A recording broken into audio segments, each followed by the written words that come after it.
After burying my wife, I finally unlocked the carriage house she had forbidden me to enter for 37 years. She always said it was filled with fragile antiques, porcelain too delicate to move, heirlooms too precious to risk. I expected cobwebs, dust, and the musty scent of forgotten furniture. But the moment I pushed open that heavy oak door, something felt wrong. My hands began to tremble. My throat tightened, and I realized this room had never been about protecting antiques at all. It was about hiding something from me, a truth she carried to her grave. That truth would tear my family apart. Hello everyone, and thank you for being here with me today. Before we continue, take a moment to comment below and let me know where you're watching from. I truly love seeing how far this story reaches. And just a quick note before we go on, this story includes some fictional elements added for storytelling and educational purposes. Any similarity to real people, names, or places is purely coincidental, but the message behind it is meant to be meaningful. I never thought saying goodbye to Riley would be the easy part. It was everything that came after that nearly destroyed me. The cemetery was suffocating that afternoon, too quiet, except for the sound of rain drumming against black umbrellas. I stood at the edge of the grave, my silver beard catching the drizzle, staring at the mahogany casket covered in white roses. Riley had always loved roses. She used to prune them herself every Saturday morning, her hands moving with the same precision I once used to draft blueprints. Now they were here, resting on top of her like a blanket she would never feel. Reverend Thompson stood beside me. He said something about grace and peace and how Riley was with the angels now. I nodded. I didn't hear most of it. My mind was somewhere else. Somewhere far from this gray hillside cemetery, far from the rows of colleagues and neighbors standing behind me, murmuring their condolences. 37 years. That's how long we had been married. 37 years of waking up next to her, of hearing her hum while she made coffee, of watching her tend that garden behind our estate. And now she was gone. I looked around the gathering, faces I recognized, faces I didn't, and then I saw him. Tyler, my son. He stood apart from the crowd, his designer suit perfectly tailored, his expression cold and calculating. He wasn't looking at the casket. He was looking at his watch, then at me with a glance that felt more like an appraisal than grief. He didn't come closer. He didn't put his hand on my shoulder. He just stood there, checking his phone like he had a merger to close. I felt something heavy settle in my chest. Disappointment, anger, maybe both. After the service ended, people approached to shake my hand. They told me how sorry they were. They told me Riley was an extraordinary woman, a pillar of the community. I thanked them. I said all the right things, but I felt hollow inside. Numb. Tyler finally approached me as the crowd thinned. He didn't hug me. He didn't ask how I was holding up. Instead, he said, "We need to discuss the estate." I stared at him. The estate. "Yes," he said, his voice flat and businesslike. "The property, the portfolio, the assets. We need to settle things before they get complicated." I couldn't believe what I was hearing.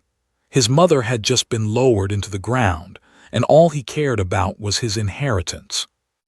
I wanted to say something. I wanted to tell him how sickening this was, but I was too exhausted, too broken. "Not today, Tyler," I said quietly. He frowned.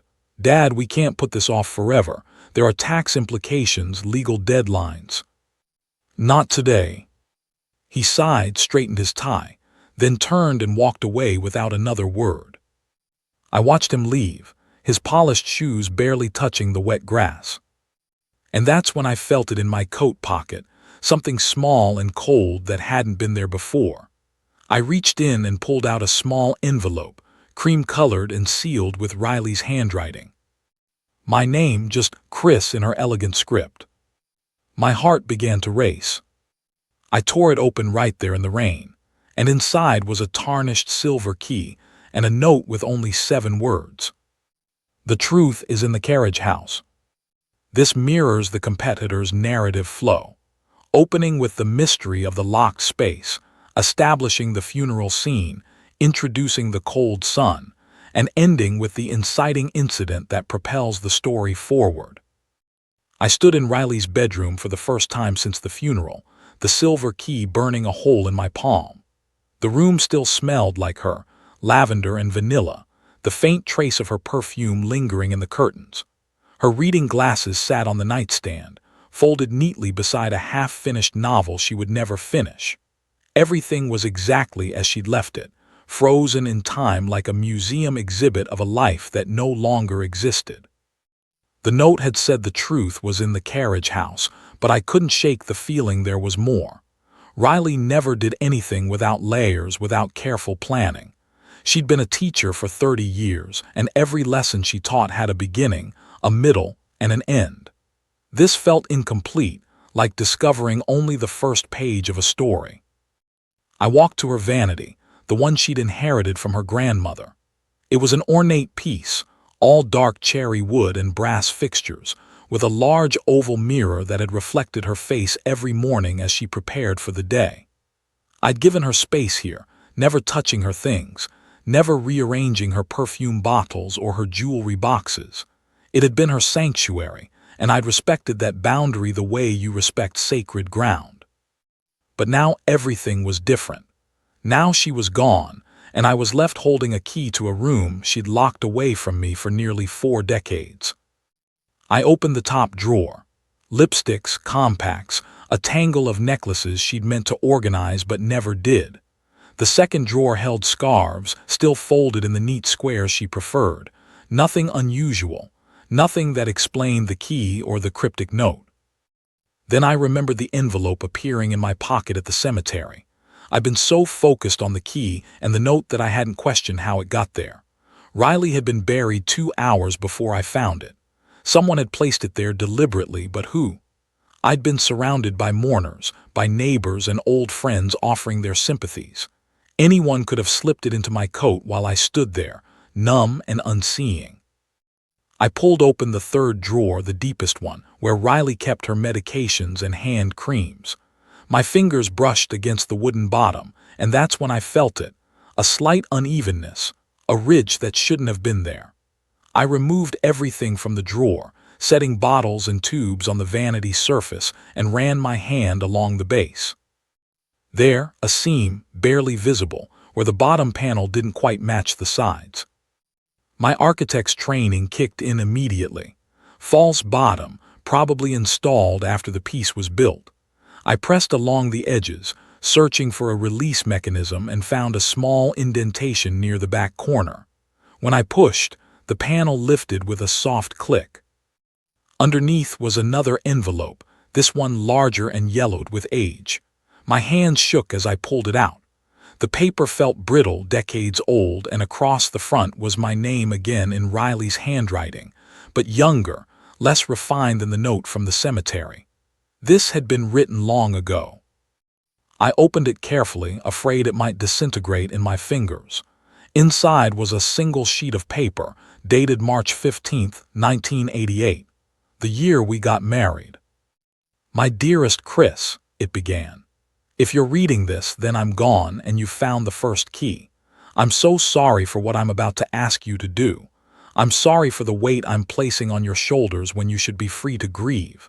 But there are things you need to know, things I couldn't tell you while I was alive because I was too ashamed, too afraid of losing you." I had to stop reading. My vision blurred, and I realized I was crying for the first time since she died. At the funeral, I'd been stoic, composed, the distinguished retired architect who'd built a career on stability and structure. But here, alone in her room with her words reaching out from the past, I fell apart. I wiped my eyes and continued. "Before I met you, there was another life. A life I tried to erase, to forget, to bury so deep that even I could pretend it never happened. But it did happen, and someone else paid the price for my cowardice. The carriage house holds the evidence of my greatest failure and my deepest love. I kept you away from it all these years, not to hide antiques or protect porcelain, but to protect myself from your judgment, from your disappointment. I told myself I was waiting for the right time to tell you, but the right time never came. Years turned into decades, and the lie became easier to live with than the truth. My chest tightened. What had she done? What could have been so terrible that she'd hidden it for 37 years? I made you promise early in our marriage that you would never enter that room. I told you it was my space, my collection, my privacy. And you, being the good and honorable man you are, respected that promise. You never questioned it, never pushed, never violated my trust. That's who you are, Chris. That's why I loved you. And that's why asking you to break that promise now, after I'm dead, feels like the cruelest thing I've ever done.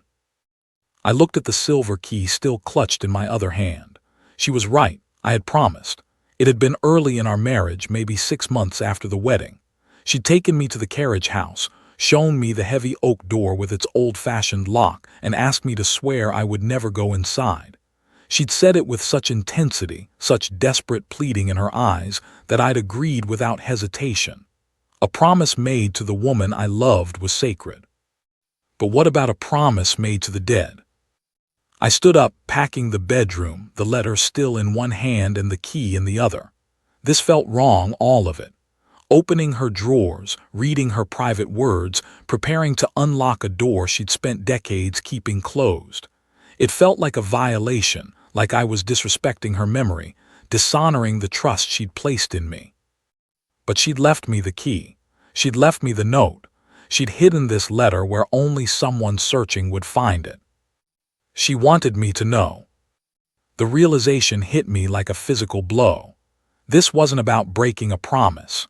This was about keeping a different one, the unspoken vow between husband and wife to know each other fully, to carry each other's burdens, to face the truth together even when it was painful. I finished reading the letter.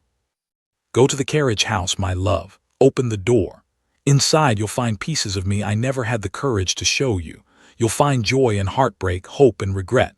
You'll find the reason I sometimes cried in the garden when I thought you weren't watching. And you'll find someone who deserves better than the abandonment I gave her. Fix what I broke, Chris. Build something beautiful from the ruins of my mistakes. That's what you do best. With all my love for all eternity, Riley. I folded the letter carefully and placed it back in the hidden compartment. The sun was setting outside, casting long shadows across the bedroom floor. Somewhere in the house, I could hear the old heating system clicking on, the familiar sounds of a home I'd lived in for decades. But nothing felt familiar anymore. I walked downstairs, through the kitchen where Riley used to hum while cooking, through the back hallway lined with photographs of our life together, and out the door toward the carriage house. The building sat at the edge of our property, partially hidden by overgrown hedges that Riley had insisted on keeping wild. The heavy oak door loomed before me, its brass lock tarnished with age. I inserted the silver key and turned it. The lock resisted for a moment, stiff from disuse, then gave way with a deep, final click that seemed to echo across the empty yard. My hand rested on the door handle, and I hesitated one last time. Then I pushed it open and stepped inside. The first thing that struck me was the smell, not the musty odor of abandonment I'd expected, but something else entirely: baby powder and old wood, the faint sweetness of dried flowers mixed with decades of stillness. The air felt different here, preserved somehow, as though time had stopped the moment Riley locked this door and never started again. I fumbled for a light switch, my eyes still adjusting from the fading daylight outside. My fingers found it on the wall to my right, and when I flipped it up, a single bulb flickered to life overhead, casting pale yellow light across a scene that made my breath catch in my throat. This wasn't storage, this was a nursery. A white crib stood against the far wall, its wooden slats pristine despite the years, a mobile of felt stars and moons hanging motionless above it. Next to it sat a rocking chair, the kind young mothers use for midnight feedings, with a faded yellow cushion still indented as though someone had just risen from it. The walls were painted the softest shade of mint green, and along one side, someone had stenciled a border of dancing rabbits, each one holding a tiny balloon. I moved deeper into the room, my footsteps echoing on the hardwood floor. A changing table occupied the corner, its surface covered with a gingham cloth that had yellowed slightly but remained neatly arranged. On top of it sat a stack of cloth diapers, folded with military precision, and a row of glass baby bottles that caught the light like crystal. Everything was clean. Dust covered the surfaces, yes, but underneath, everything had been maintained with obsessive care. This wasn't a room that had been hastily abandoned. This was a room that had been loved, cherished, visited regularly over the course of years. But we'd never had a daughter. Riley and I had tried for children early in our marriage, had suffered through 2 devastating miscarriages before Tyler was finally born. He'd been our only child, our miracle, the son who'd grown into a man I barely recognized anymore. There had been no daughter, no baby girl to fill this mint green room with laughter and tears. I walked to the crib and ran my hand along the railing. The wood was smooth, expensive, the kind of craftsmanship that spoke of money and care. Inside, a small quilted blanket lay folded at one end, covered in a pattern of yellow ducks. I picked it up, and something fell from its folds onto the mattress, a photograph, color-faded but still clear enough to break my heart. Riley, younger than I'd ever known her, maybe 19 or 20, sitting in the rocking chair I just passed. In her arms was an infant, wrapped in what looked like the same yellow blanket I was holding. Riley's face showed a mixture of joy and devastation that I'd never seen before, a kind of fierce love edged with absolute terror. She was looking down at the baby with an expression that mothers reserve for their children, that protective intensity that says I would burn the world down for you. My hands trembled as I turned the photograph over. On the back, in Riley's young handwriting, Nora, 3 days old, March 12, 1971. 17 years before we'd met. Riley would have been 20 then, barely more than a child herself. I did the math quickly in my head. This baby would be 54 years old now. A grown woman somewhere in the world, living a life that had somehow been connected to my wife's greatest secret. I set the photograph on the changing table and continued my exploration of the room. A dresser stood against the opposite wall, its drawers slightly ajar. I pulled the top one open and found it full of baby clothes, all in soft pastels, all sized for an infant. Little sleepers with snaps up the front, tiny socks no bigger than my thumb, onesies with cheerful animals embroidered on the chest. Each item had been laundered and folded with care, as though Riley had been preparing for a homecoming that never happened. The second drawer held toys. A stuffed rabbit with one ear slightly askew, a set of wooden blocks with letters carved into each side, a music box shaped like a carousel that still played a tinny version of Brahms' Lullaby when I turned the key. The sound filled the silent room, achingly sweet and unbearably sad. The bottom drawer was different. Instead of baby things, it contained papers, stacks and stacks of them, bound with ribbon in bundles organized by year. I lifted out the first bundle, dated 1971, and untied the faded blue ribbon with fingers that wouldn't stop shaking. Letters, dozens of them, written in Riley's hand, addressed to my darling Nora but never sent. I opened one at random, dated June 1971. You turned 3 months old today. I wonder if you smiled yet, if you're starting to notice the world around you. I wonder if your eyes stayed blue like mine or changed to brown like your father's.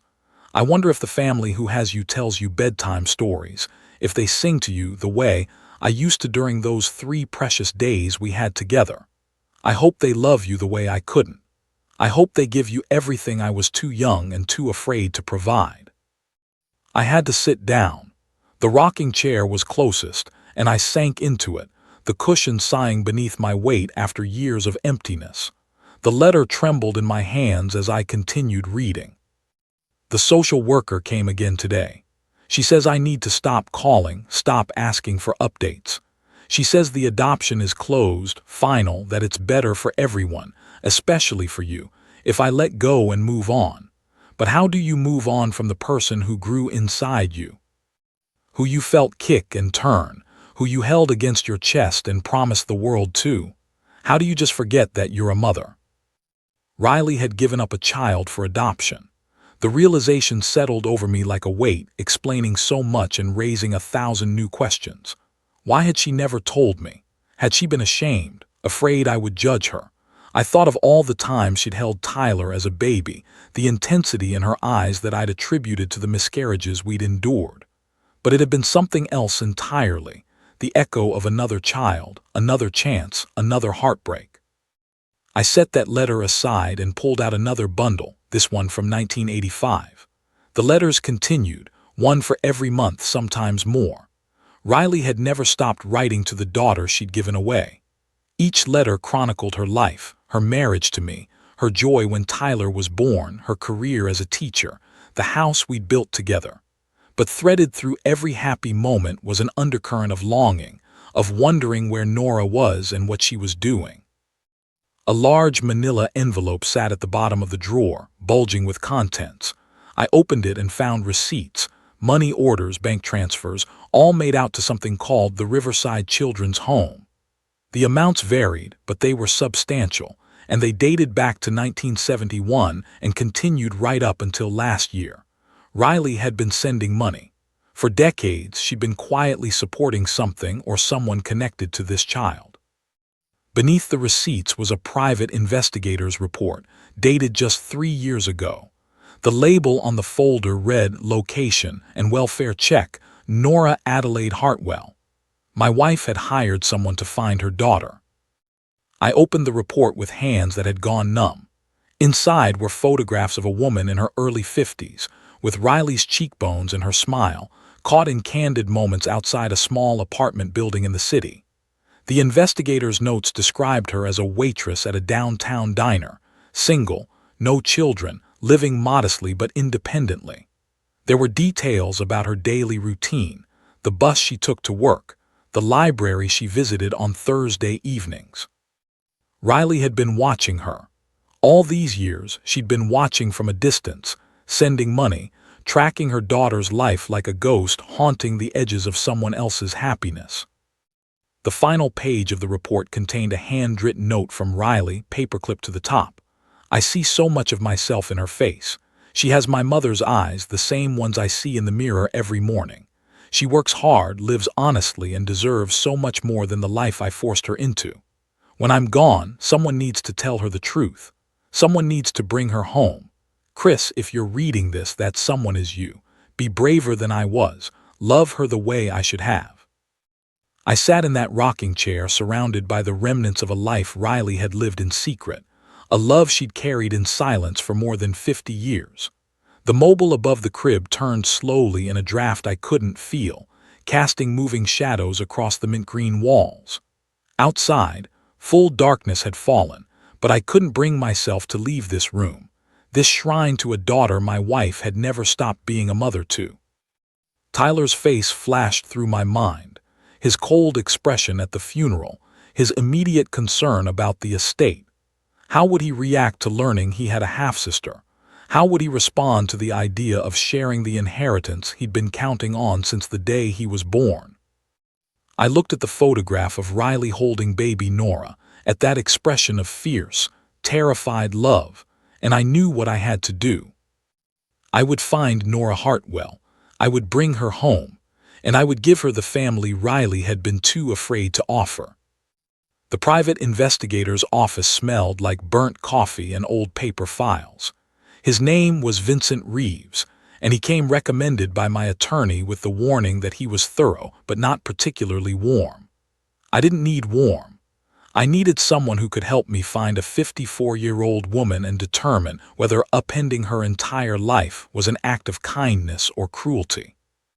Vincent sat across from me at a desk cluttered with manila folders and empty takeout containers, studying the investigator's report Riley had commissioned 3 years earlier. His reading glasses had slipped down his nose, and he kept pushing them up with one finger while he flipped through the pages. "The trail's pretty fresh," he said after a long silence. Nora Adelaide Hartwell, still at the same address on Maple Street, still working at Delancey's Diner on 5th. No marriage records, no children, no criminal history. She's lived quietly, paid her taxes, kept to herself. He looked up at me over the rim of his glasses. The question is, Mr. Beckham, what exactly do you want me to do? Confirm she's still there. Run a deeper background check. Make contact. I've been asking myself the same question for the past week, ever since I'd left the carriage house with Riley's letters clutched against my chest. What did I want? To absolve my wife's guilt, to right a decades-old wrong, to fill the hollow space her death had left behind with a daughter I'd never known existed. I want to meet her, I said finally, but I need to know it's the right thing to do first. I need to know if she's happy, if she's stable, if learning about Riley would help or harm her. Can you find that out without revealing why you're asking? Vincent leaned back in his chair, making it creak under his weight. I can do some discreet inquiries, talk to neighbors, regulars at the diner, that sort of thing. Get a sense of her life, her temperament. But Mr. Beckham, you need to understand something. A secret this big doesn't stay buried forever. If you go digging, if you start asking questions, eventually she's going to find out. And when she does, it needs to be you telling her, not some stranger she overhears gossiping at the laundromat. He was right, of course. I'd built a career on foundation and structure, on making sure every element of a design was sound before construction began. But this wasn't architecture. This was a human life, complicated and fragile, and there was no blueprint for how to tell someone that the mother who gave her away had been watching from the shadows for 50 years. Do what you need to do, I told him, but do it quickly. I'm not getting any younger, and I made a promise to my wife.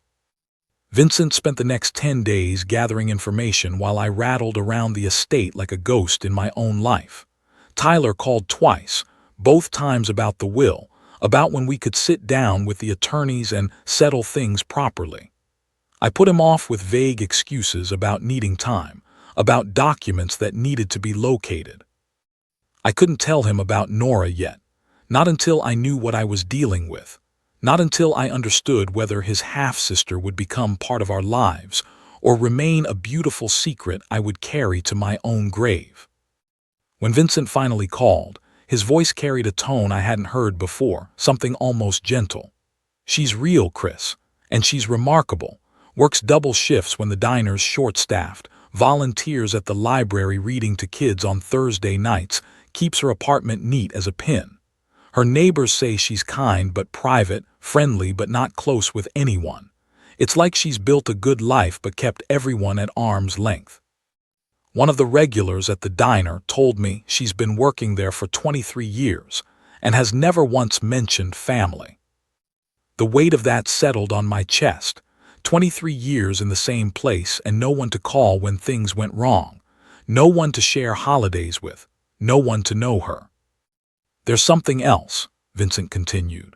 I showed her photo around carefully, asked if anyone knew her story. An older waitress who's worked with her for years said Nora once mentioned being adopted, said she'd tried to find her birth mother when she turned 18 but hit a dead end. Said it was a closed adoption, no records available. She stopped looking after that, but the waitress got the sense it was a wound that never quite healed. Riley had wanted it closed, had insisted on it, probably out of shame or fear or the impossible hope that severing all ties would make the loss hurt less. But wounds like that don't heal just because you stop looking at them. They fester in the dark.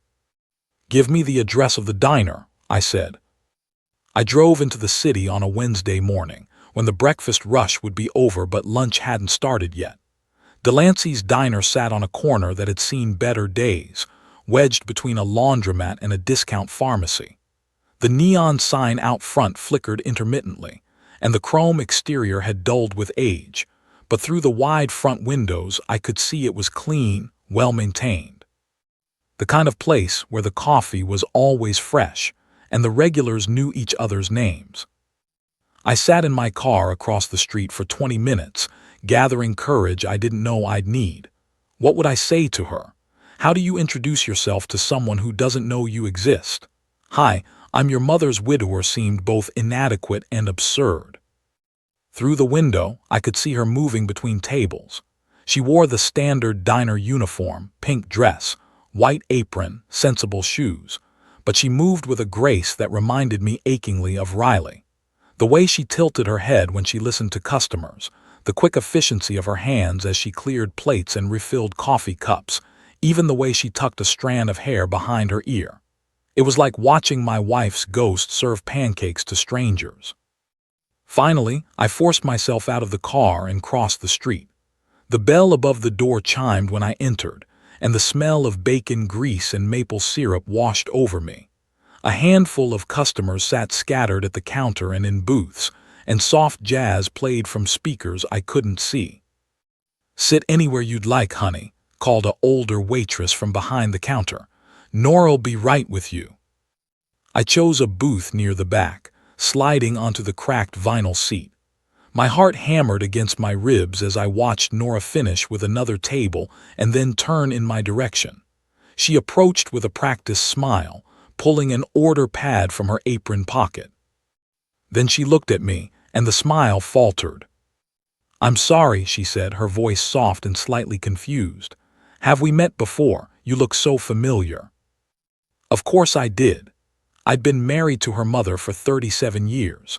I'd probably absorbed some of Riley's gestures, her expressions, the small mannerisms that get shared between people who love each other. Or maybe Nora was seeing something else, the ghost of the father she'd never known, whose brown eyes Riley had mentioned in her letters. "No," I managed. "We haven't met.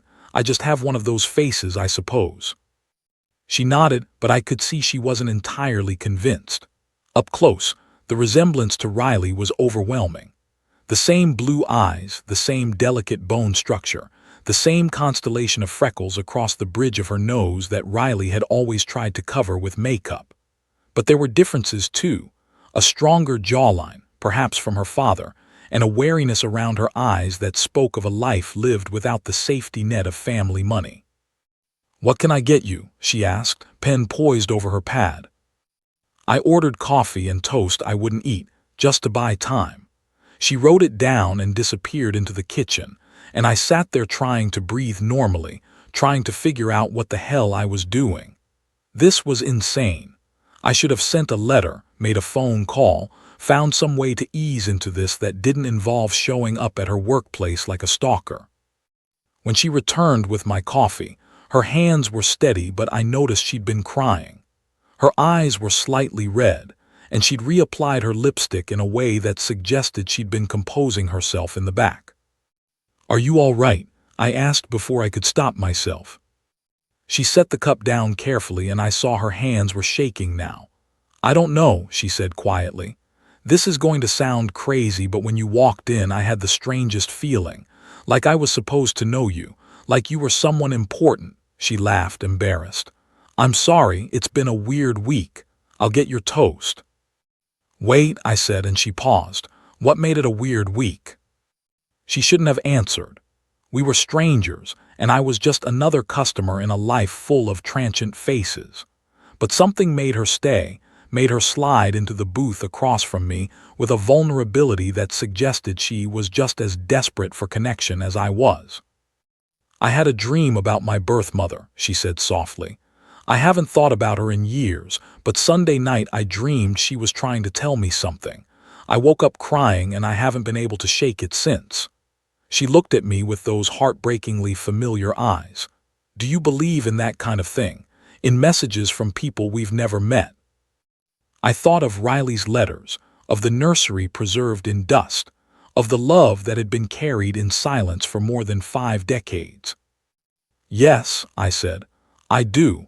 And Nora, I think maybe your mother was trying to tell you something. I think maybe she sent me here to finish what she couldn't." The diner had closed around us while I told Nora everything. The other waitress, whose name I learned was Dorothy, had locked the front door and flipped the sign to closed without a word, just a knowing look that suggested she understood something important was happening. Nora sat across from me in that worn vinyl booth, her coffee going cold as I laid out the pieces of her mother's life. The nursery, the letters, the money quietly sent for decades, the watching from afar. She cried. Not the dramatic sobbing of someone whose world was ending, but the quiet, steady tears of someone whose world was finally beginning to make sense. All those years of feeling incomplete, of wondering why she'd been given away, of searching for a mother who'd hidden herself behind closed adoption records, it all had an answer now. She hadn't been unwanted. She'd been loved so fiercely that Riley had spent 50 years carrying the weight of that love in silence. "She never stopped being your mother," I told her, sliding the photograph across the table. The one of Riley holding 3-day-old Nora, that expression of fierce devotion frozen in fading color. She just didn't know how to be it out loud. Nora picked up the photograph with trembling fingers, tracing the outline of Riley's young face. "She looks terrified," she whispered. "She was 20 years old and alone, but look at how she's holding you. That's not the grip of someone who wants to let go. That's someone trying to memorize every second." The invitation to the estate came naturally after that. How could it not? Nora had spent her entire life in small apartments and shared rooms, working double shifts to pay rent on time, building a life that was stable but solitary. And here I was, offering her a connection to the mother she'd never known, a family history she'd been denied, a house full of rooms that echoed with emptiness. But I should have prepared better. Should have talked to Tyler first, laid the groundwork, found some way to make him understand that inheritance isn't just about money and property. It's about carrying forward the people we've lost, honoring their unfinished business, completing the stories they couldn't. Instead, I called him 3 days before Nora was scheduled to arrive, and told him over the phone that he had a half-sister. The silence that followed was glacial. When Tyler finally spoke, his voice had the controlled fury of a corporate executive who just discovered embezzlement in his own accounts. "A sister," he repeated, each word carefully enunciated, "from before you and Mom were married." "Your mother," I corrected, "from before I ever met her, and yes, a daughter she gave up for adoption when she was 20. And you're inviting this woman, this complete stranger, into our home, into Mom's home." The emphasis on "our" was deliberate, possessive. "Dad, have you lost your mind? Have you considered for even a second that this could be a scam? That someone saw Mom's obituary and decided to cash in?" I'd expected skepticism, even resistance. What I hadn't expected was the immediate assumption of deception, the refusal to even consider that Nora might be exactly who Riley's letters said she was. "I have the adoption records," I said quietly. "I have 50 years of letters your mother wrote to her. I have a nursery she maintained in secret for longer than you've been alive. This isn't a scam, Tyler. This is your mother's dying wish." "Her dying wish," Tyler said, and I could hear him packing, could picture him in his downtown office with its glass walls and city views, "was apparently to cut my inheritance in half without even having the decency to tell me herself." "This isn't about money." "Everything is about money, Dad. That's the world we live in. And you're about to hand half of Mom's estate to someone who's been waiting tables for 23 years. Have you thought about what she's going to ask for? What she'll demand once she realizes what we're worth?" "She doesn't know what we're worth. She doesn't even know I've invited her yet." But Tyler had already moved past listening. "I'm coming up this weekend. We're going to sit down with the attorneys before this goes any further. If this woman is really Mom's daughter, fine. We'll establish paternity, set up a trust, handle it properly. But she's not moving into the house. She's not getting her hands on Mom's things. And she's absolutely not getting written into the will until we know exactly what we're dealing with." He hung up before I could respond. Nora arrived on a Saturday morning in early autumn, carrying a single worn suitcase and wearing a nervousness that made her look younger than her 54 years. I'd sent my driver to pick her up from her apartment, but she'd insisted on taking the bus instead, saying she didn't want to be any trouble. She stood at the end of the long driveway, staring up at the house Riley and I had built 30 years ago, and I saw her face register something between wonder and intimidation. "It's bigger than I thought," she said when I walked out to meet her. "The pictures you showed me didn't, I knew you were comfortable, but this is—" She stopped, flustered. "I'm sorry, I'm babbling." "You're fine," I said, taking her suitcase. It weighed almost nothing. "Come inside, let me show you the room I've prepared for you." The house felt different with Nora in it, alive in a way it hadn't been since Riley died. I showed her the guest suite on the second floor, the one with windows overlooking the garden Riley had loved. I'd put fresh flowers on the dresser, roses, Riley's favorite, and made sure the bathroom was stocked with everything she might need. Nora stood in the doorway, her cheap canvas shoes sinking into carpet that probably cost more than 3 months of her rent, and I watched her try to process the reality of where she was. "This is temporary," she said suddenly, turning to look at me with Riley's eyes. "Just until I figure out, I'm not expecting to stay. You've been so generous already, and I don't want you to think I'm taking advantage." "Nora," I interrupted gently, "this is your mother's house. You're not taking advantage of anything. You're coming home." That's when I heard the car in the driveway. Tyler, arriving 6 hours earlier than he'd said he would, probably hopping to catch us off guard. I heard the car door slam with more force than necessary, heard his expensive leather shoes on the gravel path. Nora heard it too. "Is that my son?" I said. "Your half-brother. He's been having some trouble processing all of this." That was putting it mildly.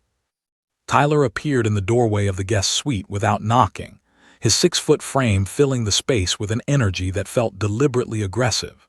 He wore a tailored suit even on a Saturday, his dark hair styled precisely, his expression the one he probably used in boardrooms to intimidate junior executives. His eyes swept over Nora with the same assessment he'd give a quarterly earnings report, cold, calculating, finding her lacking before she even spoke. He didn't look at her face. He looked at her shoes, the worn canvas sneakers she'd probably owned for years, and I saw his mouth tighten with something like disgust. "So you're the long-lost sister," he said, not offering his hand, not stepping forward to welcome her. Convenient timing, showing up right after the will is being settled. Nora's face flushed. "I didn't. Your father reached out to me. I didn't even know your mother existed until—" "Of course you didn't," Tyler cut her off. "And I'm sure you had no idea about the estate either. No idea what you were walking into when you agreed to move into a house you have no legal claim to." "Tyler," I said sharply, "that's enough." But he wasn't finished. He finally looked at Nora's face, but there was no recognition there, no acknowledgement that they shared blood or history or grief. He just saw a threat, a variable in an equation that had been balanced before she arrived. "I'm sure my father has been very welcoming," Tyler continued, his voice dripping with false courtesy. "Very generous with my mother's things, my mother's space, my mother's money. But understand something, this house, this estate, everything in it belongs to the family that actually existed while she was alive, not to strangers who show up claiming connections they can't prove." "I have proof," Nora said quietly, and I heard steel underneath the nervousness. "Your father showed me the letters, the adoption records, the nursery your mother kept for 50 years. Letters can be fabricated, records can be forged, and that nursery," Tyler smiled, and it was the cruelest expression I'd ever seen on my son's face. "That's just a room full of old baby clothes. Doesn't prove anything except that my mother had sentimental attachment to the past." I stepped between them, my architect's hands curling into fists for the first time in decades. "Get out." Tyler's eyes widened slightly. "Excuse me." "Get out of this house. Come back when you remember how to behave like a human being instead of a balance sheet." For a moment, I thought he might argue, might push back with the same corporate aggression he'd been wielding like a weapon. But something in my face must have told him I meant it, that I was done tolerating his cruelty disguised as pragmatism. He left without another word, but the look he gave Nora on his way out promised this wasn't over. Tyler returned on a Tuesday evening, 3 days after I'd thrown him out. I was in the study going through Riley's financial records, trying to understand the full scope of the support she'd been sending to the children's home all these years, when I heard his car in the driveway. This time he didn't slam the door. This time he walked in with the controlled deliberation of someone who'd spent 72 hours strategizing, preparing his arguments, sharpening his knives. I heard him dismiss Mrs. Patterson, the housekeeper, telling her she could go home early. Heard him check the rooms downstairs, making sure we'd be alone. Nora had driven into the city to pack up her apartment, to give notice at the diner, to begin the complicated process of dismantling a life she'd built in solitude. She wouldn't be back until tomorrow. Tyler had timed this perfectly. He appeared in the study doorway with 2 glasses and a bottle of the scotch Riley had given me for our 30th anniversary. The good stuff, aged 25 years, that we'd been saving for special occasions. He set both glasses on my desk and poured 3 fingers into each without asking, then settled into the leather chair across from me with the posture of a man conducting a business negotiation. "I've been thinking," he said, swirling the scotch in his glass, "and I've been talking to people. Lawyers, financial advisors, some of Mom's old friends from the country club." "Plotting, you mean?" He smiled, but it didn't reach his eyes. "Gathering information. There's a difference, and what I've learned is fascinating. Did you know that Mom's estate is worth approximately $8.4 million? The house, the investment portfolio, the life insurance, the art collection, it all adds up. I had the assessors go through everything." "You had no right to do that." "I had every right. I'm the executor of her will, remember. You and Mom set that up 15 years ago when you were doing your estate planning. You said you didn't want to deal with the legal headaches, that I was better suited for managing the financial details." He took a sip of scotch, savoring it. "Funny how that worked out." I'd forgotten about that. In the fog of grief and discovery, I'd completely forgotten that Tyler had legal control over Riley's estate until probate closed. It had seemed sensible at the time. He worked in finance, understood the complexities of tax law and asset distribution. I'd trusted him to handle things properly. Now I saw it for what it was, a weapon he'd been waiting to use. "Here's the situation, Dad. Legally, Nora has no claim to anything. Mom's will doesn't mention her. The adoption was closed. All parental rights were terminated in 1971. In the eyes of the law, Nora Adelaide Hartwell is not Riley Beckham's daughter. She's a stranger, and strangers don't inherit." "I don't care about the law. I care about what's right. Your mother wanted—" "What Mom wanted," Tyler interrupted, his voice hardening, "was to keep this secret buried. If she'd wanted Nora in our lives, she had 37 years to make that happen. She had 37 years to tell you the truth, to reach out to her daughter, to integrate her into this family. But she didn't, Dad. She chose silence. She chose to keep this woman at arm's length, to watch from a distance, to send money instead of love. That was Mom's decision, and we need to respect it." The logic was poisonous but almost convincing, the kind of argument that sounded reasonable until you examined what it was built on. Tyler had always been good at this, at taking a position and defending it with such polished certainty that you almost forgot to question the premise. "Your mother left me those letters," I said quietly. "She left me the key to the carriage house. She told me specifically to bring Nora home, to fix what she'd broken, to give her daughter the family she deserved. That's not silence, Tyler. That's a woman who ran out of time to be brave and was asking me to be brave for her. Or it's a woman drowning in guilt who made an emotional decision while dying and didn't think through the consequences." Tyler leaned forward, his elbows on his knees, his expression shifting to something that might have been concern if I didn't know better. "Dad, I understand you're grieving. I understand you want to honor Mom's memory, but you're not thinking clearly. You're letting your emotions override your judgment." "My emotions are exactly what should be guiding me right now." "No," the word came out sharp, final. "Your responsibility is what should guide you. Your responsibility to preserve this family's legacy, to protect what Mom and you built together, to ensure that the Beckham name means something. Do you know what people are saying at the club, what they're whispering at the firm? That Riley Beckham had an illegitimate child, that the distinguished architect's wife was a teenage mother who gave away her baby. They're turning her into gossip, Dad. They're tarnishing her memory. I stood up, my chair scraping against the hardwood floor. Let them talk. Riley's worth isn't determined by what people say at your goddamn country club. But Tyler stood too, and suddenly we were face to face across the desk. Two men who shared blood but nothing else that mattered. It's not just about reputation, he said, and now I could hear the real venom underneath the corporate polish. It's about what's mine, what I've earned. I've spent my entire life being the perfect son, the one who succeeded, who made you proud, who carried on the family name. I went to the right schools, made the right connections, built a career that reflects well on both of you. And now you want to hand half of everything to some waitress who's contributed nothing. She contributed nothing because she was never given the chance. She's not a Beckham. Tyler's control finally cracked, his voice rising to something raw and ugly. She didn't grow up in this house.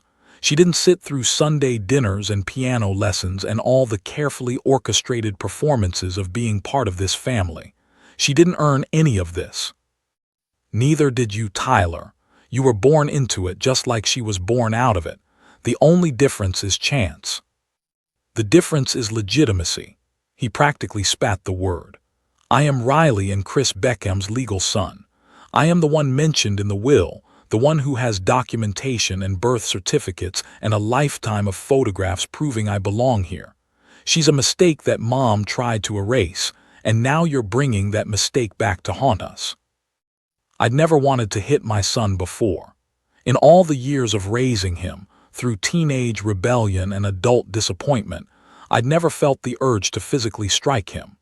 But standing there listening to him reduce his half-sister to a mistake, to something shameful that needed to be erased, I had to grip the edge of the desk to keep my hands steady. You have 1 week, Tyler continued, his voice dropping back to that controlled corporate tone. 1 week to send Nora back to wherever she came from. Tell her you made a mistake, that the timing isn't right, that you need more time to grieve. I don't care what story you use, but get her out of this house. And if I don't, I'll tie up the estate in legal proceedings for years. I'll challenge every distribution, question every decision you make as co-trustee, drag this through probate until there's nothing left but lawyer fees. I'll make sure that woman doesn't see a single penny of what you're trying to give her, and I'll make sure everyone knows exactly why. He picked up his scotch and drained it in one swallow. I'll destroy Mom's reputation so thoroughly that Nora won't want to be associated with the Beckham name anyway. You do that? I asked, though I already knew the answer. You destroy your own mother's memory just to protect your inheritance. I do it to protect what's mine. Tyler set the glass down with a soft click. And if you think I won't follow through, you don't know me at all. Actually, Dad, I don't think you've ever really known me. You've been too busy designing buildings and playing the devoted husband to notice that I learned a long time ago how the world actually works. Money is power. Legacy is control. And I'm not giving up either one for a stranger who happens to share some DNA. He walked to the door, then paused with his hand on the frame. 1 week. Think about what matters more. A sentimental gesture toward a woman you barely know, or preserving everything you and Mom built together, including me. Because if you choose her, you lose your son. I think I already have, I said quietly. Tyler's expression didn't change. He just nodded once, as if I'd confirmed something he'd already calculated, and walked out. I heard his footsteps echo through the empty house, heard the front door close with a controlled softness that was somehow more final than slamming. I stood alone in the study, surrounded by Riley's financial records and the lingering smell of expensive scotch, and realized my son had just declared war on his own family, not out of grief or confusion or even misguided protection, out of pure, calculated greed. The man who just threatened to destroy his mother's reputation to preserve his inheritance was the same little boy I'd pushed on swings, taught to ride a bicycle, watched graduate from college with tears of pride in my eyes. Somewhere along the way, in the expensive schools and corporate boardrooms and country club politics, that boy had transformed into someone I didn't recognize. Someone who measured love in dollar signs and saw his sister as nothing more than a threat to his balance sheet. I thought about Nora, packing up her humble apartment, giving notice at a job she'd worked for 23 years, trusting that I was offering her something real. I thought about Riley's letters, dozens of them, chronicling a love that had been carried in silence for 5 decades. I thought about the nursery in the carriage house, preserved like a shrine to hope and regret. And I knew, with absolute certainty, that I would not be sending Nora away. If Tyler wanted war, he would get it, but he wouldn't win. Because some things matter more than money, more than legacy, more than the Beckham name and what it represented in polite society. Some things matter more than keeping peace with a son who'd forgotten how to be human. The week after Tyler's ultimatum passed, with a tension that hummed through the house like electrical current waiting to arc, Nora settled into her room, tentative and grateful, spending her days exploring Riley's garden and her evenings reading through the letters I'd given her, a curated selection of the hundreds Riley had written. I kept the more painful ones locked away, the ones where Riley described watching Nora from across the street, standing outside the elementary school at dismissal time just to catch a glimpse of her daughter among the other children. Some truths needed to be approached slowly. Tyler didn't return, but his presence haunted us anyway. He called twice, his voice professionally pleasant, asking about estate paperwork that needed signatures, documents that required my attention. He didn't mention Nora, didn't acknowledge the ultimatum or the threats he'd made. It was as if that conversation in the study had never happened, and his sudden politeness unnerved me more than his anger had. I should have recognized it for what it was, the calm before calculated destruction. The first incident happened on a Thursday. Mrs. Patterson came to me in the late morning, wringing her hands, her normally composed face creased with distress. "Mr. Beckham, I don't know how to tell you this, but your wife's brooch is missing. The sapphire one she wore to galas, the one that belonged to her grandmother." I followed her to Riley's jewelry box in our bedroom, my stomach already tightening with dread. The velvet-lined compartment where Riley had kept the brooch sat empty, the impression of its shape still visible in the fabric. It was a significant piece, both sentimentally and financially. 3 carats of deep blue sapphire surrounded by diamonds, Art Deco era, appraised at $40,000 for insurance purposes. "When did you last see it?" I asked. "Last week when I was doing the routine inventory for the estate assessment. Everything was accounted for then. I'm certain of it. Mrs. Patterson had worked for us for 15 years, had managed this household with meticulous attention to detail. If she said the brooch had been there last week, it had been there. Could it have been moved, put somewhere else for cleaning or repair? Mrs. Beckham never sent pieces out without telling me. She was very particular about her grandmother's jewelry." Mrs. Patterson hesitated, then added quietly, "Miss Nora asked about the jewelry box 2 days ago. I showed her some of the pieces, told her stories about which ones Mrs. Beckham wore for special occasions. She seemed quite emotional about it." The implication hung in the air between us, ugly and unwelcome. I dismissed it immediately. "Nora wouldn't take anything. She's not interested in the valuables." But Mrs. Patterson's face showed doubt, the kind of polite skepticism that comes from decades of working in wealthy households and understanding human nature. "Of course, Mr. Beckham. I'm sure there's an explanation. Perhaps I should check with Mr. Tyler. He was here earlier in the week, going through some of his mother's things in the East Wing." Tyler was here. Tuesday afternoon. He has a key, and he said he needed to collect some documents from Mrs. Beckham's office. I didn't think anything of it at the time. Tuesday, 2 days before the brooch went missing. 2 days after he'd given me his ultimatum. I told Mrs. Patterson I would handle it, sent her back to her duties, and stood alone in Riley's bedroom trying to make sense of what was happening. Tyler wouldn't steal his own mother's jewelry. That was absurd, paranoid thinking driven by the tension between us. But the timing felt deliberate, calculated in a way that made my architect's mind recognize a pattern being constructed. The second incident came 3 days later. I was in the library with Nora, showing her photographs from Riley's teaching career, when Tyler arrived unannounced. He walked in with Vincent Reeves, the private investigator I'd hired to find Nora, and a woman I didn't recognize carrying a leather briefcase. "Dad, this is Amanda Hirsch," Tyler said without preamble. "She's an attorney specializing in estate fraud. Vincent has been doing some additional investigation at my request, and we need to discuss what he's found." Nora stood up from the couch, her face going pale. "What's going on?" Vincent looked uncomfortable, wouldn't meet my eyes. The attorney, however, had no such compunctions. She opened her briefcase and pulled out a folder, setting it on the coffee table with the gravity of someone presenting evidence in court. "Mr. Beckham, I'm sorry to inform you that there are some concerning irregularities regarding Miss Hartwell's background. Vincent's investigation revealed several red flags that suggest she may not be who she claims." "That's ridiculous," I said. "I have the adoption records, I have Riley's letters, I have 50 years of documentation."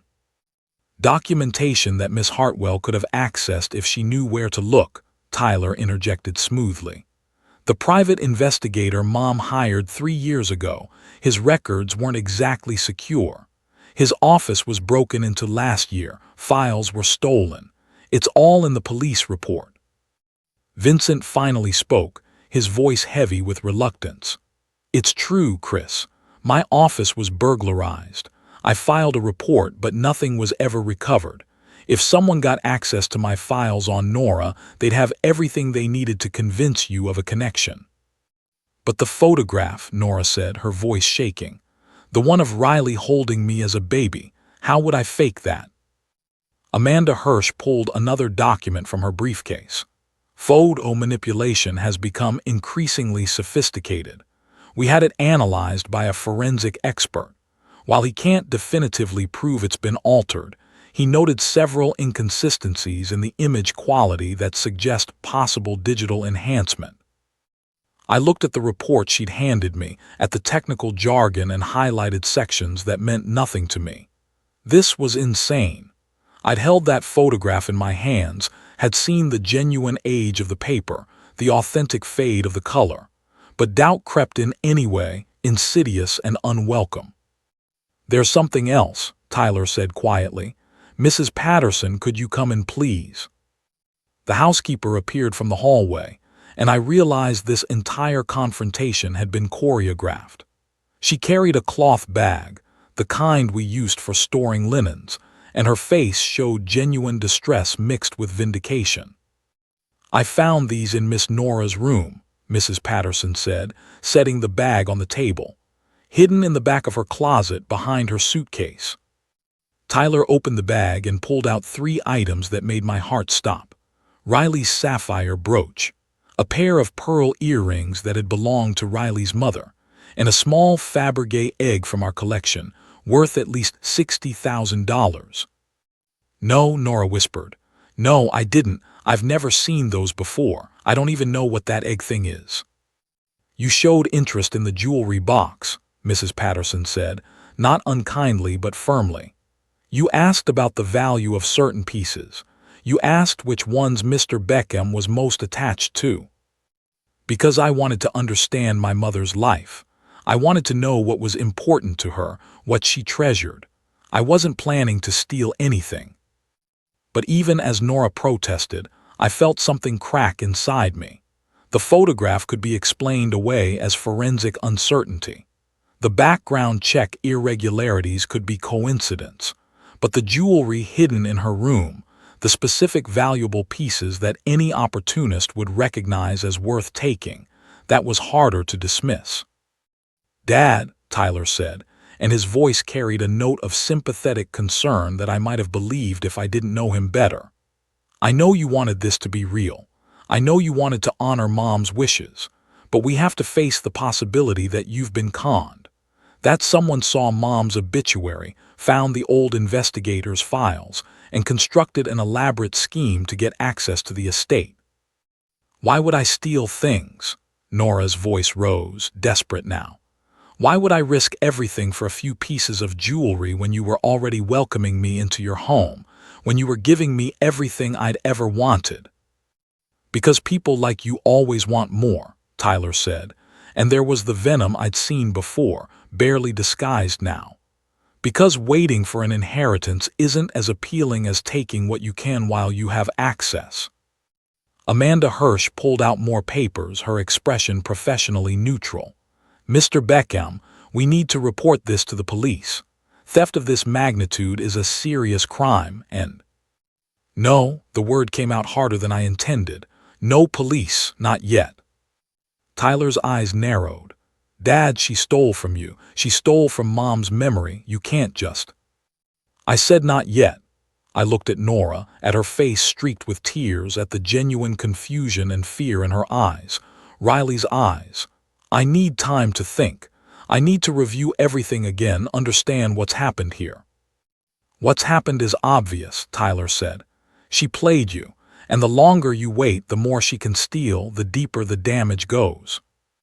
But I was already seeing the construction of this frame, the careful architecture of manufactured evidence. Tyler had been here on Tuesday. Mrs. Patterson had suddenly found the jewelry 3 days later, after Tyler arrived with his attorney and investigator in tow. The forensic photo analysis that couldn't definitively prove anything but raised convenient doubts. The breaking into Vincent's office that might or might not have been real.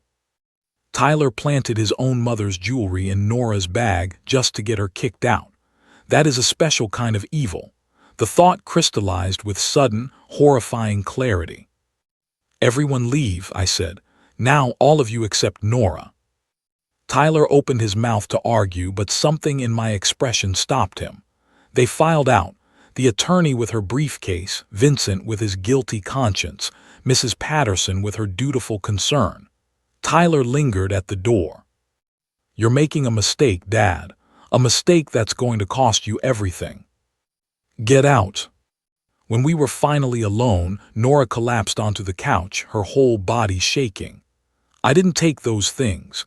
Chris, I swear on everything I have, I didn't touch any of it. Someone put them there." I believed her, but Tyler had planted enough doubt that part of me wondered if I was being a fool. I spent 3 sleepless nights reviewing everything. The adoption records, Riley's letters, the photograph that supposedly showed signs of manipulation. I hired my own forensic expert, a woman recommended by my attorney rather than Tyler's, and she examined the photograph with equipment that cost more than most people's cars. Her conclusion was unequivocal. The image was authentic, untouched, exactly what it appeared to be. The inconsistencies, Tyler's expert had noted, were simply the natural degradation of color film over 50 years. The jewelry remained in my safe, evidence of either Nora's guilt or Tyler's conspiracy. I couldn't bring myself to confront either possibility directly. So instead I existed in a limbo of uncertainty that was slowly eating me alive. Nora stayed in her room mostly, emerging only for meals that grew increasingly silent and strained. She'd offered multiple times to leave, to go back to her apartment and her old life, to spare me the conflict tearing my family apart. Each time, I'd asked her to stay, just a little longer until I could sort through the truth. But truth, I was learning, wasn't always something you could blueprint and measure. Sometimes it was buried under layers of manipulation, so sophisticated that even an architect trained to see structure couldn't identify where the foundation ended and the deception began. The morning of the accident, I'd asked Nora to run an errand into town. Mrs. Patterson needed supplies from the specialty grocery store, items she couldn't get delivered, and I thought getting Nora out of the house might do her good. She'd been cooped up for days, trapped in a guest room that must have felt more like a prison than a sanctuary. Take the Mercedes, I'd suggested, then reconsidered. Actually, take Riley's old car, the convertible in the third garage bay. It was a 1967 Jaguar E-Type British racing green, one of Riley's prized possessions from before we'd married. She'd bought it used in her late 20s, had lovingly maintained it for decades, driving it only on special occasions or perfect weather days. It had been sitting unused since her death, and I'd been meaning to get it running again, to keep the battery charged and the engine from seizing. "Are you sure?" Nora had asked, her eyes widening. "That's Chris, that car is probably worth a fortune. What if something happens to it?" "Then something happens. It's just a car, and it needs to be driven." What I didn't say was that I wanted her to feel connected to Riley, to experience something her mother had loved. It felt like a small gesture toward normalcy, toward building the relationship Tyler was determined to destroy. Nora had smiled, the first genuine smile I'd seen from her in days, and taken the keys with a reverence that suggested she understood the significance of what I was offering. She left around 10 in the morning, the Jaguar's engine purring to life after a few reluctant turns. I watched from the study window as she navigated down the long driveway, saw her pause at the end to check for traffic, then pull onto the main road with the careful attention of someone driving something precious. The call came 47 minutes later. "Mr. Beckham, this is Officer Rodriguez with the County Sheriff's Department. There's been an accident involving a vehicle registered to your wife. The driver is safe, but we need you to come to the scene." My hands shook so badly I could barely hold the phone. "What happened? Is she hurt?" "Minor injuries, some cuts from broken glass. She's being checked by EMTs now. But Mr. Beckham, you need to get here. There's something about the vehicle you need to see." I drove the 10 miles to the scene with my heart hammering against my ribs, running through every possibility. A deer jumping into the road, another driver running a stop sign, mechanical failure from decades-old components finally giving out. The Jaguar was vintage, beautiful but temperamental, and I should have had it inspected before letting anyone drive it. The scene, when I arrived, looked worse than I'd imagined. The Jaguar had left the road on a sharp curve, plowed through a wooden fence, and ended up nose down in a drainage ditch. The front end was crumpled, the windshield shattered, the elegant racing green marred with mud and scratches. Emergency vehicles lined the shoulder, their lights painting the morning in alternating red and blue. Nora sat in the back of an ambulance, a blanket around her shoulders, a paramedic cleaning a cut above her left eyebrow. When she saw me, she started crying, not the delicate tears of earlier, but great heaving sobs that shook her entire body. "I'm so sorry," she gasped as I reached her. "I'm so sorry about the car. I tried, the brakes didn't work. I pumped them and nothing happened and the curve came up so fast." "Forget the car," I said, pulling her into an embrace that felt natural despite weeks of careful distance. "Are you okay? Are you hurt anywhere else?" "Just bruised. They want to take me to the hospital for x-rays, but I think I'm fine. Chris, the brakes they went straight to the floor. There was nothing there." Officer Rodriguez approached, a young man with a serious expression that suggested he'd seen something that troubled him. "Mr. Beckham, could I speak with you for a moment?" I followed him to the Jaguar, where a mechanic in coveralls was lying on his back underneath the front end, examining something with a flashlight. The officer crouched down beside the ditch, and I joined him, my knees protesting the position. "We called Hank here to look at the vehicle before it gets towed," Rodriguez explained. "We do that with vintage cars, want to make sure we document everything properly for insurance, but Hank found something unusual."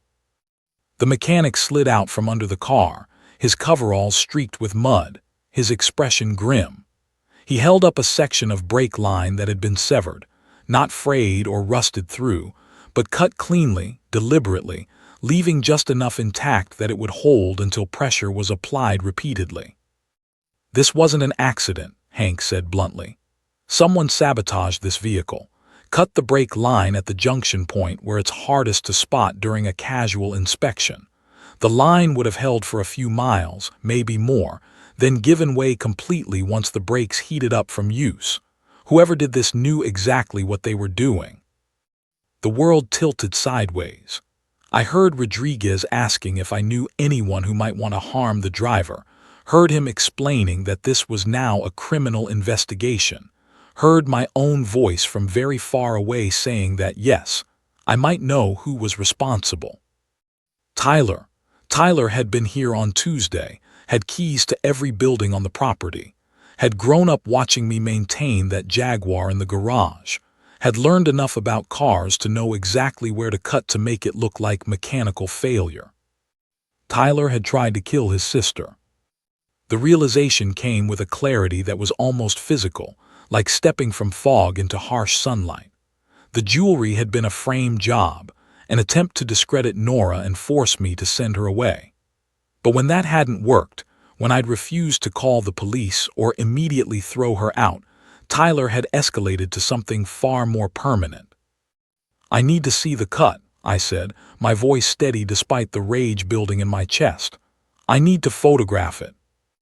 Hank showed me where the brake line had been severed, explaining the technique, the timing, the knowledge required.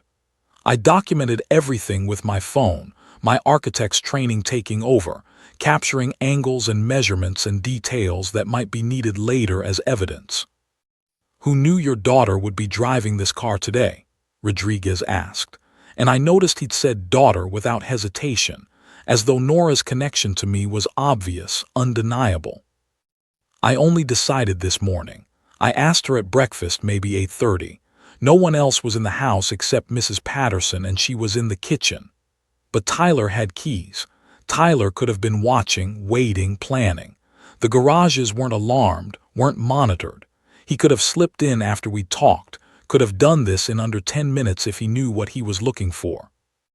Or he could have done it days ago, cut the line partially and waited for the right moment, the right victim. The Jaguar was Riley's car. Anyone might have driven it. Nora, me, even Mrs. Patterson if she'd needed to move it for some reason. Tyler wouldn't have cared who died as long as it looked like an accident, as long as it solved his problem. Rodriguez was still talking, something about processing the vehicle as evidence, about detectives who would need to interview both of us, about protective measures we should consider. But I was barely listening. I was thinking about my son, about the little boy who'd once cried when his hamster died, who'd written me a Father's Day card saying I was his hero, who'd graduated top of his class and made me stand up straighter with pride. That boy was gone. Maybe he'd been gone for years, replaced gradually by something that looked human but had lost the essential qualities that made someone worthy of the designation. Greed had hollowed him out, turned him into a creature that could plant evidence in his sister's room and cut brake lines on his mother's car without apparent conscience. "I know who did this," I said quietly, "and I know where to find him." Rodriguez's hand went to his radio. "Mr. Beckham, if you have information about who's responsible, you need to let us handle it. Don't confront anyone yourself." But I was already walking back to my car, already pulling out my phone to call Tyler's office. The receptionist answered with practiced cheer, telling me Mr. Beckham was in meetings all afternoon. Could she take a message? "Tell him his father called," I said. "Tell him I know what he did. And tell him if he runs, it will only make things worse."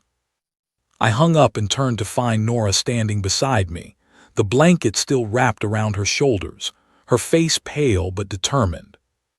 "He tried to kill me," she said, not a question but a statement of fact that she was still processing. "Yes." "Because I'm a threat to his inheritance." "Yes." She was quiet for a moment, watching the tow truck operator prepare to winch the Jaguar out of the ditch. Riley's beautiful car, destroyed because our son couldn't share. "What are you going to do?" I thought about the carriage house, about Riley's letters and the nursery preserved in dust. I thought about 50 years of secret love, of a mother who'd been too afraid to claim her daughter but too devoted to ever stop watching over her.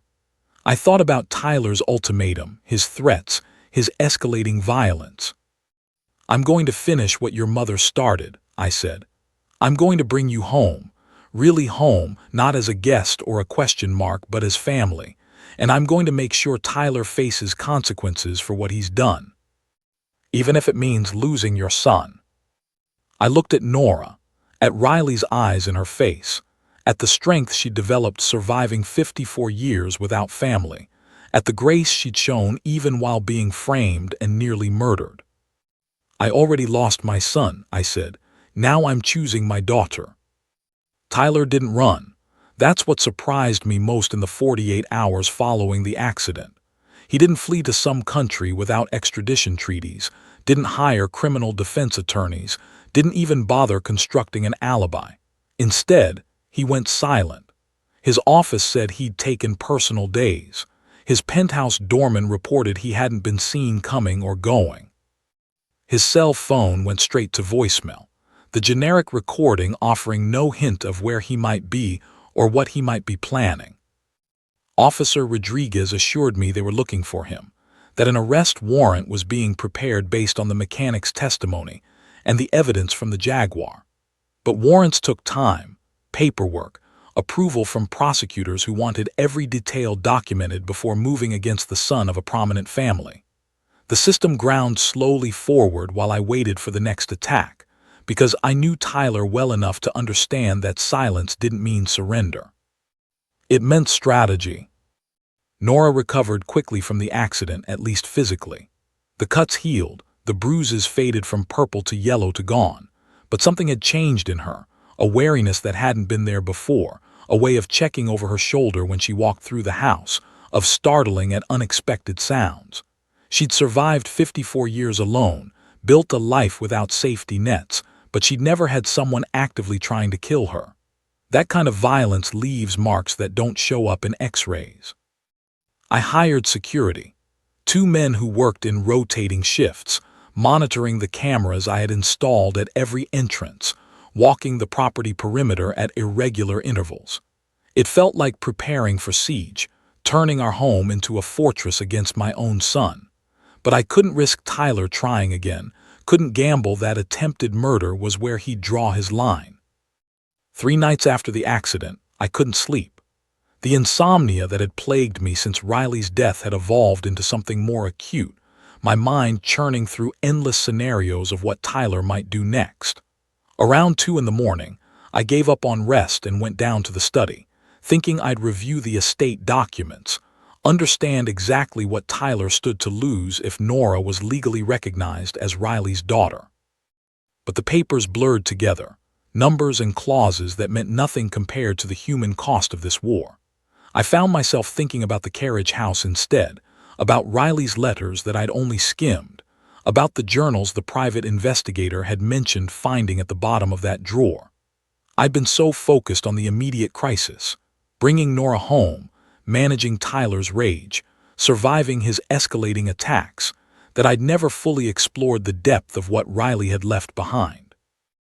The carriage house sat at the edge of the property, lit by security lights now, its windows dark and still. I told the guard on duty that I was going out there, heard him radio his partner to stay alert.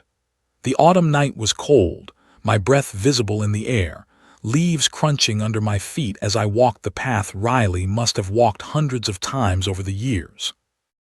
Inside, the nursery looked different at night. The single bulb cast deeper shadows, made the mobile above the crib sway in drafts I couldn't feel, turned the mint green walls darker, more melancholy. I'd been here a dozen times since that first discovery, but always during daylight, always with a specific purpose. Now, in the small hours of the morning, it felt like trespassing on something sacred. I opened the dresser drawer and pulled out the remaining letters, the ones I'd left for later because they'd seemed too raw, too private. But Riley had wanted me to read them, had preserved them specifically so someone would understand the full weight of what she'd carried. I settled into the rocking chair, the same one she'd sat in as a 20-year-old holding her 3-day-old daughter, and began to read by the light of a small lamp I'd brought from the house. The early letters were heartbreaking. A young woman processing grief and guilt in equal measures, writing to a daughter who would never read these words, chronicling milestones she could only imagine. First smile, first word, first step. Riley had invented an entire childhood for Nora based on hope and desperate prayer. But as the years progressed, the letters changed. Riley had hired that first investigator when Nora turned 18, had learned where her daughter was living, working, existing. The letters became more specific, reflecting reality rather than imagination. You work at Delancey's diner now. I came in once, sat in the back booth, watched you take orders with such patience and grace. You have my mother's way of listening, of making people feel heard. I almost spoke to you, almost broke my promise to stay away. But what would I say? How would I explain 37 years of absence? I was so absorbed in Riley's words that I didn't hear the footsteps outside. Didn't notice the smell of gasoline until it was already seeping under the door, spreading across the hardwood floor in a glistening pool that caught the lamplight like oil on water. Then I heard the voice, Tyler's voice, rough and strained, calling from outside. I know you're in there, Dad. I saw the light. I saw you walking out here like you do every night now, visiting your precious shrine to Mom's mistake. I stood up so fast the rocking chair tipped backward, letters scattering across the floor. The gasoline was spreading faster now, soaking into the vintage rug, creeping toward the crib and the dresser and Riley's carefully preserved memories. Tyler, what are you doing? What I should have done weeks ago, erasing the evidence. No letters, no nursery, no proof that Nora is anything but a con artist. The estate assessors never came out here. You made sure of that. As far as the official records show, this is just an old storage building full of junk. When it burns, all anyone will find is ashes. I moved toward the door but stopped when I saw the gasoline pooling thicker there, blocking my exit. The fumes were making me dizzy, making my eyes water. Tyler, I'm inside. You're going to kill me. The silence that followed was worse than any response he could have given.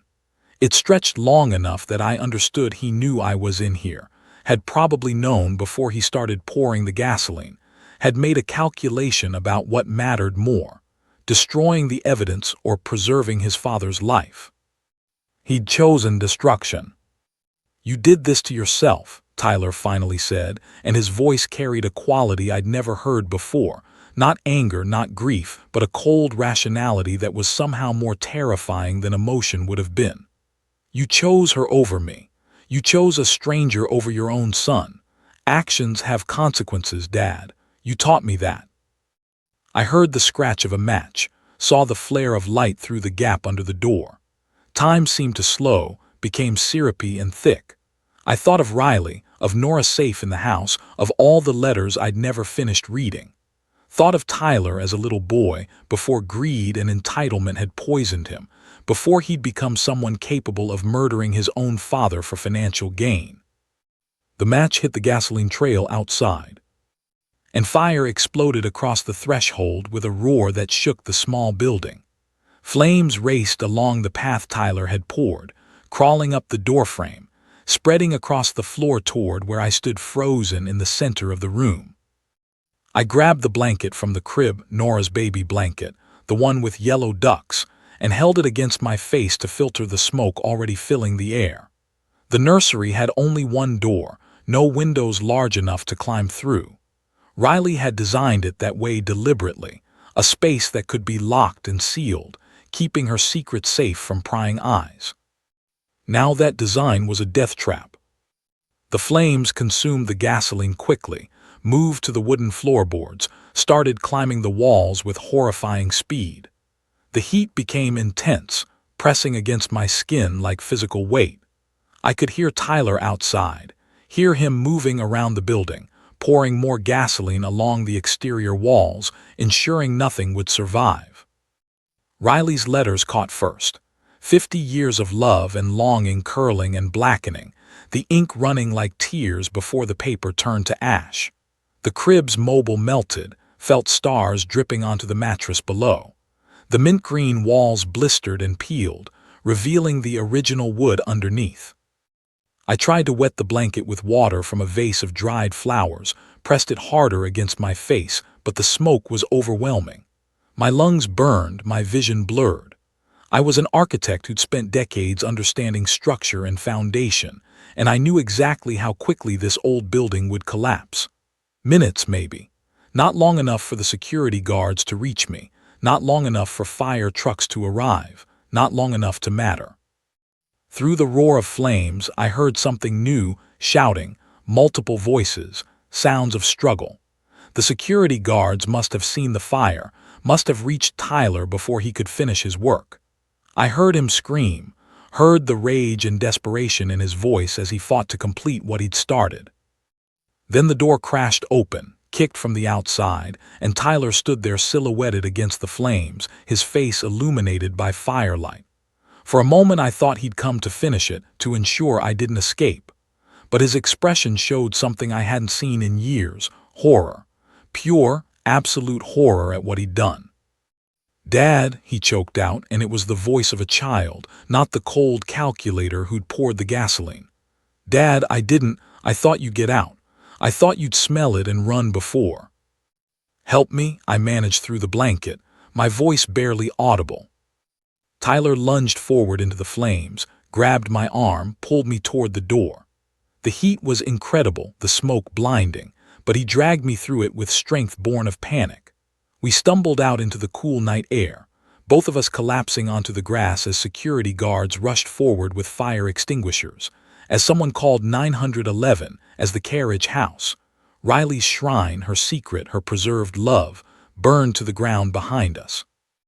I lay on the grass coughing, each breath like inhaling glass, and looked up at my son. Tyler knelt beside me, his hands shaking, his face streaked with soot and tears. "I'm sorry," he whispered. "God, Dad, I'm so sorry. What have I done? What the hell have I done?" The courtroom was smaller than I'd expected, with wood paneling that had darkened with age and fluorescent lights that gave everyone's skin a sallow cast. I sat in the front row with Nora beside me, her hand gripping mine with a strength that surprised me. We'd been holding on to each other a lot these past 18 months, two people learning how to be family, while the legal system ground through its methodical process of justice. Tyler sat at the defense table in a suit that cost more than most people earned in a month, but prison had changed him in ways expensive tailoring couldn't hide.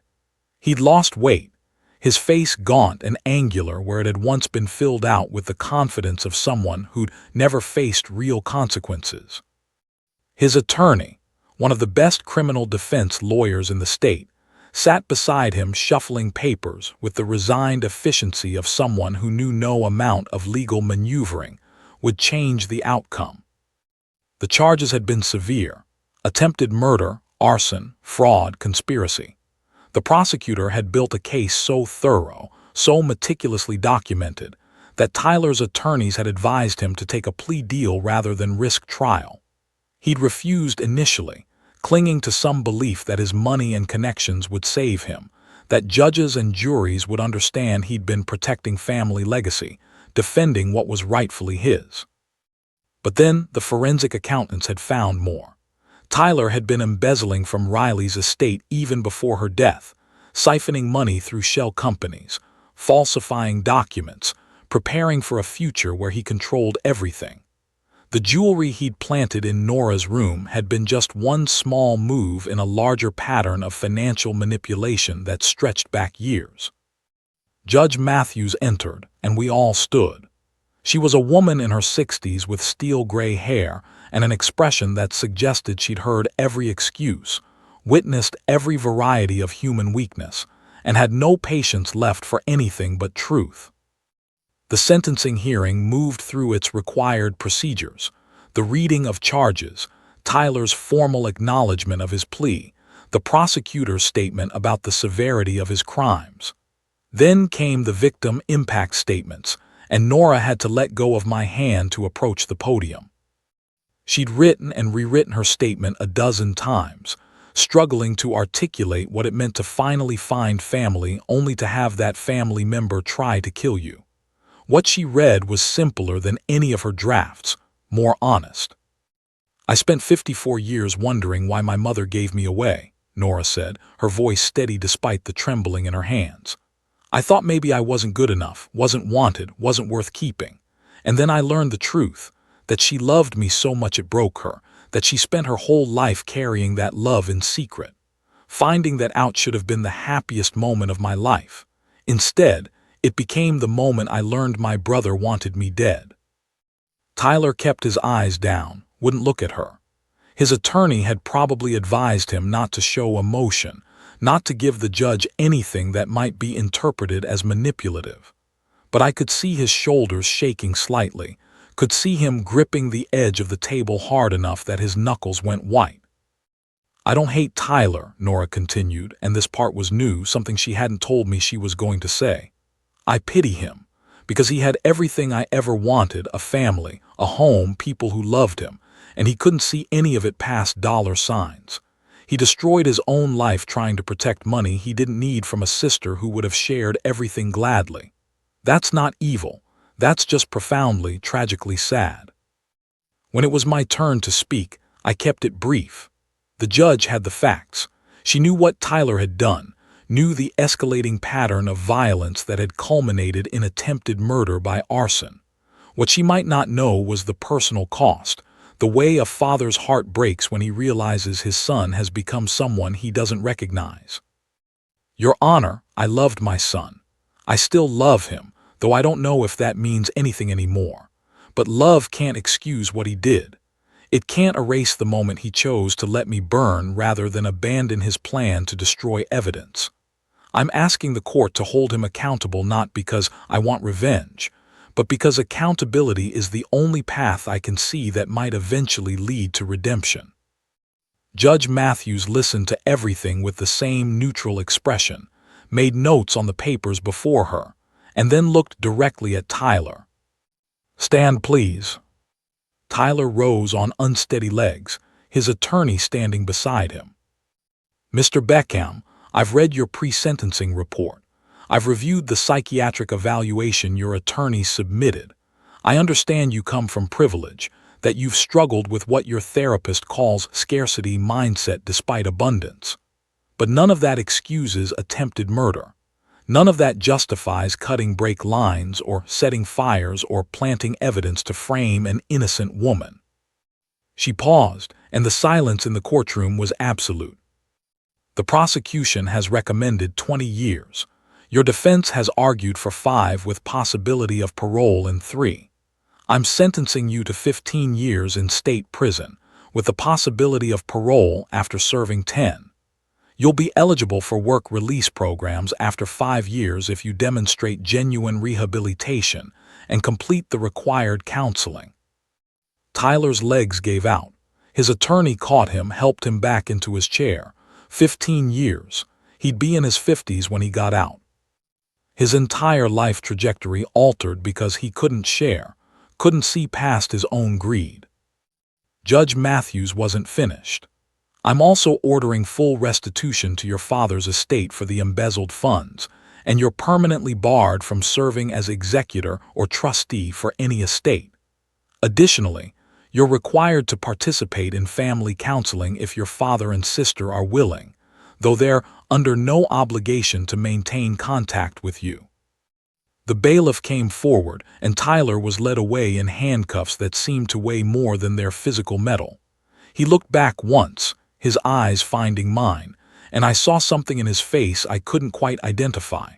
Regret, maybe, or just the desperate hope that someday, somehow, this could be forgiven. I didn't know if I had that forgiveness in me yet. Maybe in 10 years, when he was eligible for parole, when time had created enough distance that I could see the frightened child underneath the greedy adult. But today, watching my son disappear through the door that led to holding cells and prison transport, I felt mostly relief that it was over. Nora and I walked out of the courthouse into late autumn sunshine that felt warmer than it should. The media had gathered on the steps. This case had attracted attention.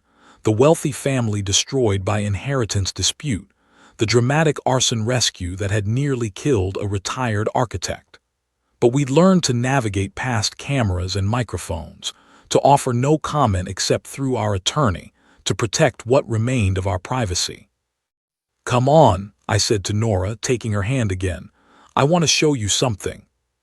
We drove back to the estate in companionable silence, past landscapes that were beginning to show the gold and red of changing seasons. The property looked different now, more lived in, less like a museum and more like a home. Nora had added touches over the months, small changes that reflected her presence. A bird feeder outside the kitchen window, herbs growing in pots on the back patio. Photographs she'd found in Riley's albums, now framed and displayed, showing my wife at various ages, living a life Nora was learning about one picture at a time. The carriage house had been rebuilt, not exactly as it was, that would have been impossible and perhaps wrong, but I'd hired the best architects I knew, had them design something that honored what Riley had created while transforming it into something new. Where the nursery had been, there was now a studio, flooded with natural light from skylights and large windows. Where Riley had preserved the past, Nora was beginning to create a future. She discovered a love for painting during her recovery from the accident, spending hours working through trauma with colors and canvas. What had started as therapy had evolved into something more, a talent she'd never had time or resources to explore during her years of just surviving.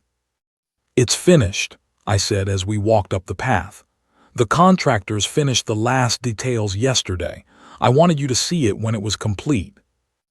I'd saved what I could from the fire, a few of Riley's letters preserved behind glass now, mounted on one wall. The photograph of young Riley holding baby Nora, professionally restored and framed. Some of the baby clothes, cleaned and displayed in a shadow box, a tangible connection to the past that didn't trap us in it. Nora walked through the space slowly, touching the new walls, standing at the windows that looked out over the garden Riley had loved. Her easel stood in the corner, canvases stacked beside it, paints organized on a table I'd built myself using wood salvaged from the original structure. "It's perfect," she whispered. "Chris, it's absolutely perfect. Your mother spent 50 years maintaining a shrine to what might have been," I said. "This is about what actually is. This is about you building something new while still honoring where you came from." She hugged me then, and it felt natural, uncomplicated. We'd learned how to be father and daughter in the 18 months since that terrible night, learned how to navigate shared grief and emerging joy, how to build family from the ruins of secrets and violence. "Tyler ended up in a cell because he couldn't share his blessings," I said quietly. "It's a sad ending for him, but a necessary one. Maybe someday he'll understand that everyone deserves a seat at the table regardless of where they come from. That love isn't a finite resource that gets divided and diminished, that it multiplies when you're brave enough to share it." Nora pulled back, wiping her eyes. "Do you think we'll ever see him again? Visit him, I mean." "I don't know, maybe. When I'm ready, if he's done the work to become someone worth visiting." I looked around the rebuilt carriage house at the space that had burned and risen again. "But today isn't about Tyler. Today is about us. About you having a place to create, to heal, to be exactly who you are." We spent the rest of the afternoon in that studio, Nora showing me the paintings she'd been working on, me telling her stories about Riley I hadn't shared yet. Outside, autumn deepened toward winter, the garden preparing for dormancy before spring's eventual renewal. 2 years had passed since Riley's funeral, since I'd opened that forbidden door and discovered the truth that would fracture and rebuild my family. The journey had been brutal, had cost more than I'd imagined when I first turned that silver key in the lock. But standing in that studio with my daughter, no longer a question mark or a controversy, but simply family, I understood what Riley had been asking me to do. Not just to find Nora, not just to bring her home, but to be brave enough to love someone even when that love cost me everything else. The estate would be divided equally now. The lawyers were finalizing paperwork that would officially recognize Nora as Riley's daughter and heir. Half of everything would be hers, not because she'd asked for it, but because it was right. Because everyone deserves a seat at the table regardless of where they come from. Tyler had lost everything trying to keep what he'd never truly had. I'd found everything by being willing to share it. "Thank you," Nora said as we locked up the studio and walked back toward the house in the fading light. "For everything. For believing me, for fighting for me, for almost dying because you wouldn't give up." "You're Riley's daughter," I said simply. "And that means your family. Nothing Tyler did could change that. Nothing ever will." We went inside to prepare dinner together, a routine we'd established over months of learning each other's rhythms. The house felt full in a way it hadn't since Riley died, alive with conversation and laughter, and the messy, complicated beauty of people choosing to be family despite everything that tried to tear them apart. Somewhere in a cell an hour away, Tyler was beginning 15 years of consequences. I hoped he'd use that time to find whatever part of himself had been lost along the way, buried under entitlement and greed. I hoped someday we might rebuild what had been destroyed. But hope, I'd learned, doesn't require certainty. It just requires the willingness to remain open to possibility. And in the end, that's what family is. The possibility that love might be stronger than everything trying to destroy it.